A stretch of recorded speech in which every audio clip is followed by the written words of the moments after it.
अलग अलग जातियों का समीकरण सुने हैं, भूमिहारों का समीकरण, राजपूतों का समीकरण, अति पिछड़ा दलितों का समीकरण, लेकिन जेडवाई समीकरण वास्तव में भाजपा का एक लॉलीपॉप फंड है। किसी भी छोटे पार्टी को अपने में शामिल कराओ, कैसे भी जोड़ तोड़ के अपने पास लाओ, बदले में देने को कुछ तो है नहीं, चूंकि बिहार में उनकी सरकार नहीं है, तो या तो वो वाई श्रेणी का सुरक्षा दे देती है या फिर जेड श्रेणी का सुरक्षा दे देती है। अचानक से मांझी जी के सुपुत्र और बिहार सरकार में पूर्व जो मंत्री थे संतोष कुमार सुमन, उन पर अचानक से ऐसी कौन सी संकट आन पड़ी नीतीश कुमार से अलग होते ही कि उनको वाई प्लस श्रेणी का सुरक्षा दिया गया। मांझी महागठबंधन के हिस्सा है, तो अकेले चिराग के सहारे नैया पार नहीं लगेगी, इसलिए मांझी तबका का जो वोट बैंक है उसको साधने के लिए उन्होंने कैसे भी दिमाग लगा के, अपना माया जाल लगा के, अपना जेडवाई समीकरण लगा के अपना जाति वाला एक समीकरण पूरा कर लिया है।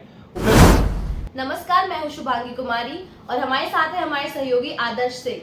2024 का चुनाव करीब है, इसको लेकर भाजपा बिहार के लिए स्पेशल मास्टर प्लान बना चुकी है, जिसमें 2 समीकरण पे काम हो रहा है। पहला समीकरण है जातियों को टारगेट करने का और दूसरा जेडवाई समीकरण।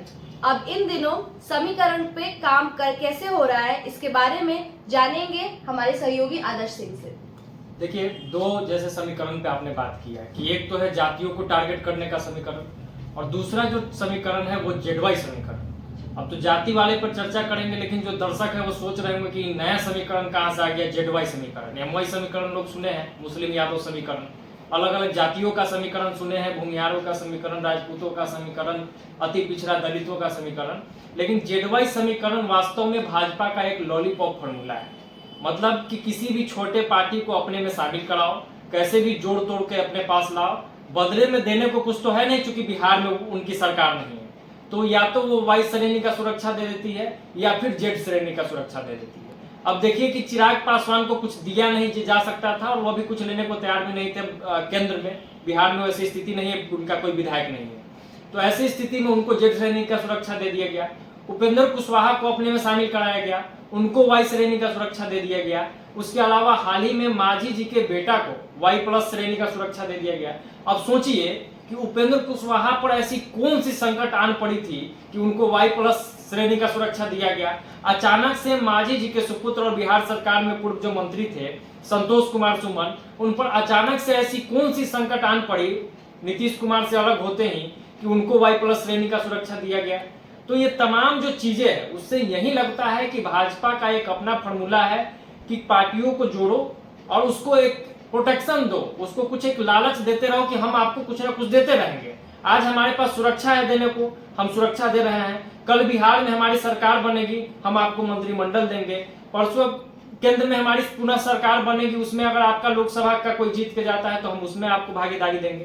तो एक समीकरण ये हो गया। दूसरा जो समीकरण है जातियों का टारगेट करने का, ये बिल्कुल, तो जातियों का समझिए कि किस तरीके से खेल चल रहा है।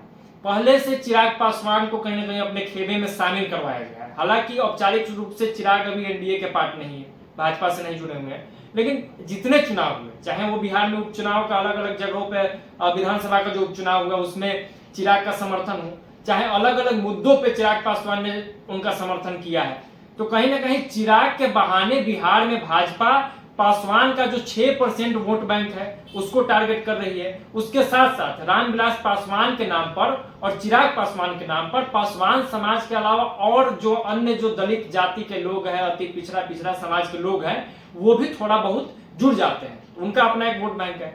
दूसरा, अब इन्होंने देखा कि मांझी महागठबंधन के हिस्सा है, तो अकेले चिराग के सहारे नैया पार नहीं लगेगी, इसलिए मांझी तबका का जो वोट बैंक है उसको साधने के लिए उन्होंने कैसे भी दिमाग लगा के, अपना माया जाल लगा के, अपना जेडवाई समीकरण लगा के अपना जाति वाला एक समीकरण पूरा कर लिया।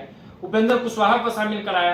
अब हाल ही में नागमणि कुशवाहा जो शहीद जगदेव प्रसाद के पुत्र है, उनसे भी अमित शाह की मुलाकात हुई है, तो कुशवाहा वोट बैंक को भी साधने की पूरी तैयारी है। आपको यह भी पता होगा कि भाजपा के जो भी प्रदेश अध्यक्ष है सम्राट चौधरी, वो भी कुशवाहा है।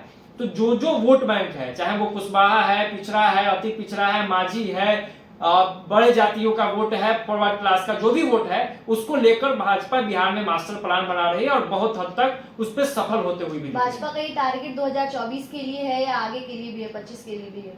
देखिए, भाजपा छोटी तैयारी नहीं करती है। अगर सीधे तौर पर मैं कहूं, अगर कहना गलत नहीं होगा, तो भाजपा एक प्राइवेट लिमिटेड कंपनी के मॉडल पे काम करती है। यानी कि वहां 24 घंटा काम होता है, एक टारगेट फिक्स होता है, एक प्लान फिक्स होता है, उस पर काम होता है। तो भाजपा 2024 की तो पुरजोर तैयारी कर ही रही है और पिछाड़ने की भी तैयारी है। ये जो महागठबंधन बन रहा है, ये जो बड़ी बड़ी बातें हो रही है, बड़ी बातों से चुनाव नहीं जीता जाता है, बड़े कामों से चुनाव जीता जाता है। और अभी तक ये लग रहा है कि भाजपा बड़ा काम कर रही है।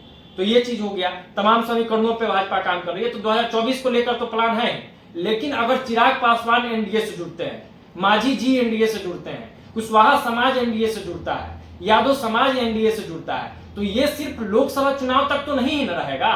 2025 में ही चुनाव है, ऐसा तो है नहीं कि 4 साल बाद चुनाव है, 1 साल बाद ही चुनाव है। तो 2024 में जो जादू होगा बिहार में, वो जादू 2025 बिहार विधानसभा चुनाव में भी देखने को मिलेगा।